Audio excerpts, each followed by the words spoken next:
Good morning, ladies and gentlemen. Today, we're installing a 1999 Mitsubishi Montero starter.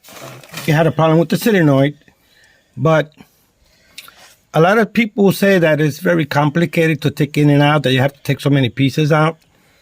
Right now, we're installing it, and I don't know if you can see it, but it's going in there.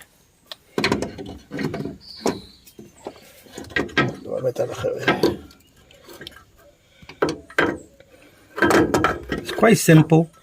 It took us like 15 minutes to take off.